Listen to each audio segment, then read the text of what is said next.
Hey, it's Ron McLean. Welcome to Hockey Talk on the Rock.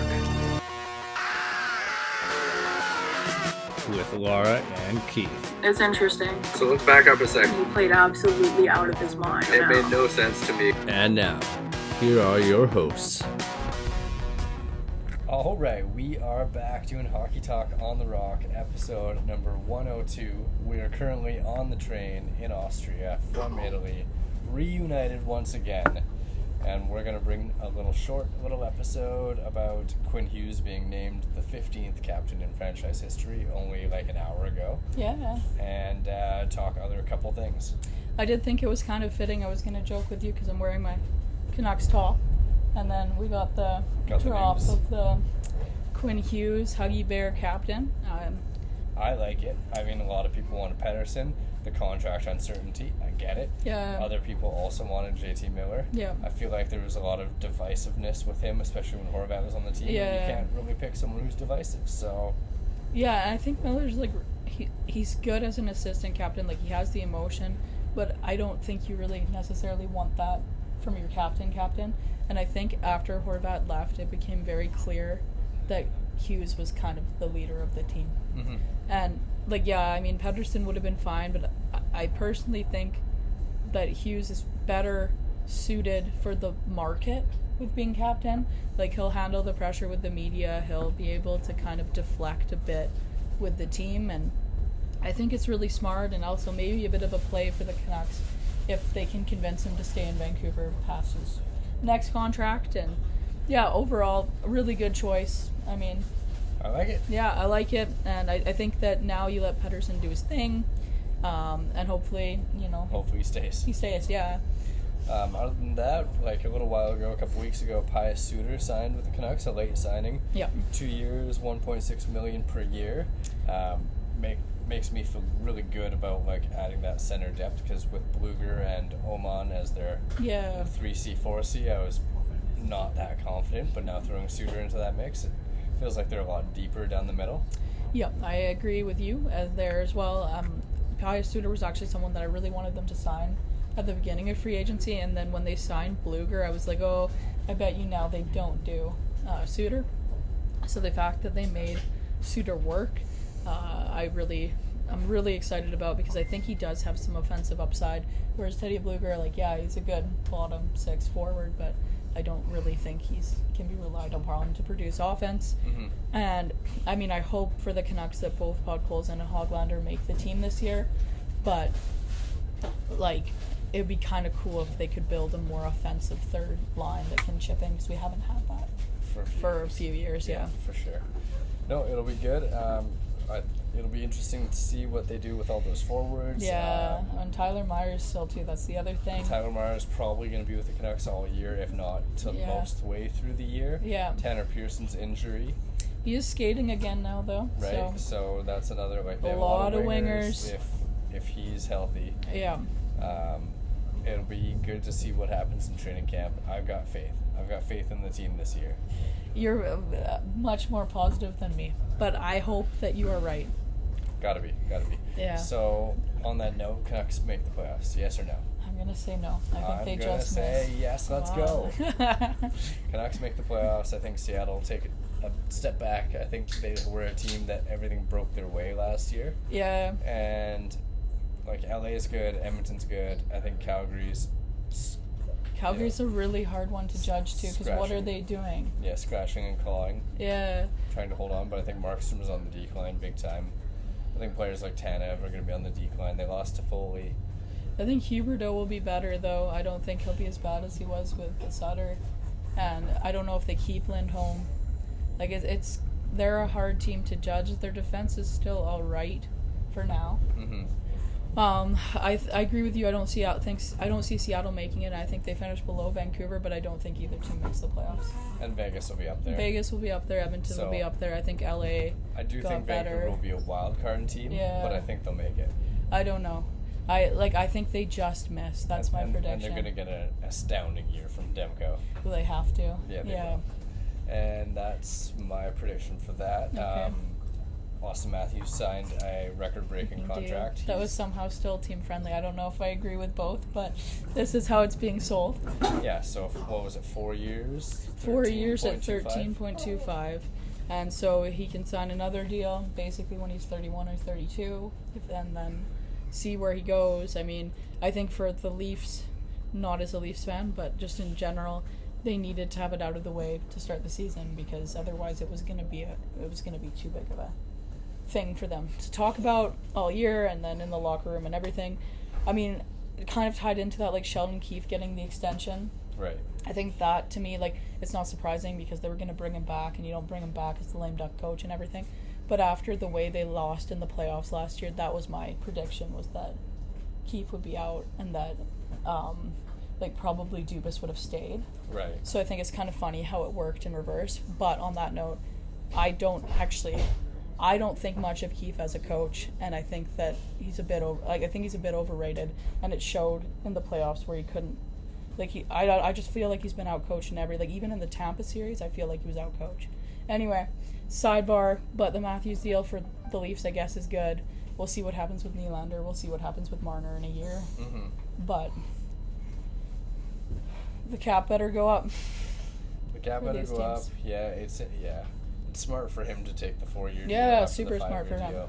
He's going to make a ton of money in his career, for sure. I feel like they'll get a Nylander deal done, too. It's like, what does they have to do? Kill 2 years with Tavares' contract?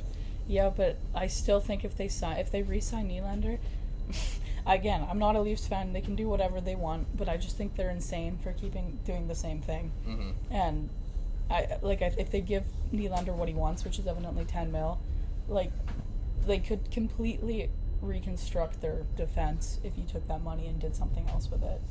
Only thing I'm going to say is it took a really long time for the Capitals. They always bring up the Capitals, but the Capitals did, I don't know, it's one team, they won one cup, which is good, not taking anything away, but the way that team loses yearly, I don't have faith in that core.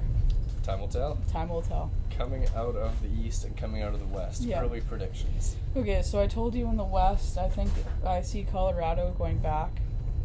In the East, I'll do the fun one. I'll say New Jersey. Okay. I would be between Colorado and Dallas in the West. Yeah. But if I had to pick, I'd probably pick Colorado. Yeah. And then in the East, it's tough. I mean, New York could have a bounce back year. They could. They're another weird one. Tampa could have a bounce back year. They also could. They signed Tyler Mott. And Florida has pretty much the same team. Yeah, but they're injured. They could get better as the year goes on, but that's start. Anyway. So, I mean, I don't know. Maybe I'll just be lame and go Florida and Colorado. Okay. I don't know. I like it. Yeah. I like it. They're exciting. And then Cup winner. Are we both going the same? Colorado? Yeah. Yeah. I take Colorado right now. I see them having a pretty strong bounce back year. I mean, losing Landeskog is obviously hard, but they've got players at every position that are elite, and I think they'll be hungry after last year. My final thing is a surprise team this year. Yeah. Buffalo or Ottawa make it? I mean, is Buffalo a surprise now? I feel like they've been hyped. I feel like I have a bit of a soft spot for Ottawa. I'll take Ottawa only. I think they would be a surprise based on the defense and the goaltending. Yeah, they got Korpisalo, which might bite them in the long run, even in the short run. Yeah. But now they got Sanderson, Shabbat, and Chichurn on the blue line, who are all really good. And their forward group is amazing. Yeah. If they can pull it all together, I think it's going to be a fun year for Ottawa. I mean, both those teams, I think, as secondary teams to watch, are both pretty fun right now. They can score a lot. If, Devin Levi for the Sabres can be a legitimate goalie, I think they could be a scary team moving forward. To either make the playoffs? I think, honestly, I'm going to say no. No? Only because, you think about it, there's Pittsburgh, who are pretty good. They're the one that I don't know because they've changed so much. Yeah. But you have Pittsburgh, you have the teams that everyone's picking to miss now. So Boston, who I don't know, like every year people pick them to miss. Obviously, it's dramatically gone down, their center depth especially, but I could still see them making the playoffs. The Islanders, I don't know, but then you got Buffalo and you got Ottawa, and I think that's the group. Right. So I'm gonna be lame and I'm gonna say no, but I hope I'm wrong. I'm gonna say Ottawa does it. Okay. I'm gonna say Ottawa. They're ready. Yeah, I like it. Anything else? I think that's everything. I think that's our train ride, episode 102 of Hockey Talk on the Rocks. So Woo, we'll be go back Canucks. one time, sometime. One day. Bye-bye.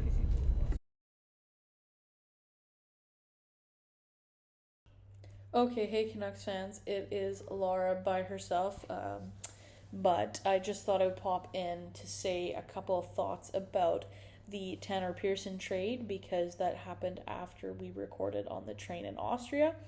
And basically the Canucks traded a third-round pick and Tanner Pearson to Montreal for goalie Casey DeSmith, and I think both me and Keith we think it's a decent deal for the Canucks. I mean, it sucks that they had to give up the third-round pick, but in the alternative situations that could have happened, basically, like, they could have had to give up a second or given someone away for nothing who's actually quite a good player.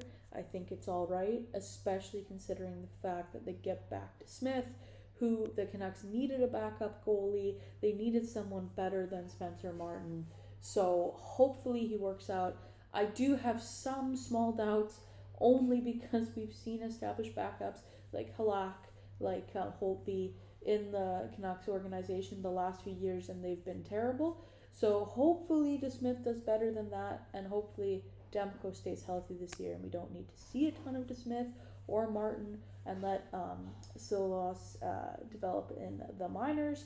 And it sounds like Martin's going to go on waivers here in the next day or so. So hopefully someone claims him, because honestly, we don't really need him right now, or else they make a trade to get an asset back for him.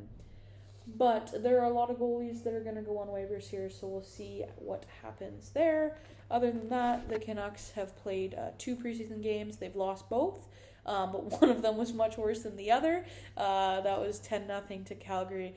But again, I don't think the overreaction... I think the overreaction is a bit unwarranted. I mean, obviously they dressed an AHL lineup essentially. None of their big boys played, and so you can't take too much away from that. But at the same time, why did they dress that lineup?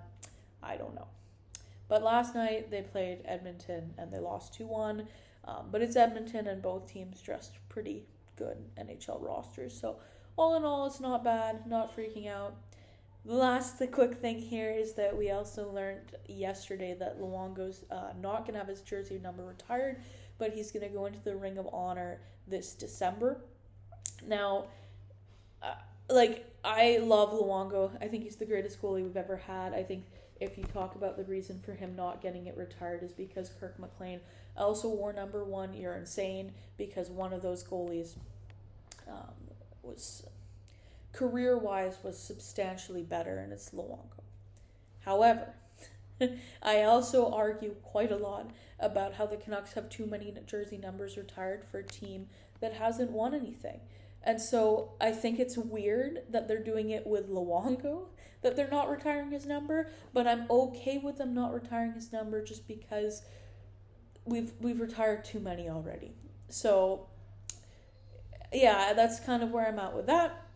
Anyway, I'm hoping that the Canucks get a win in the preseason tomorrow, and we'll see what else goes. Or tonight, it's tomorrow in Italy. Anyway, peace out and go Canucks go.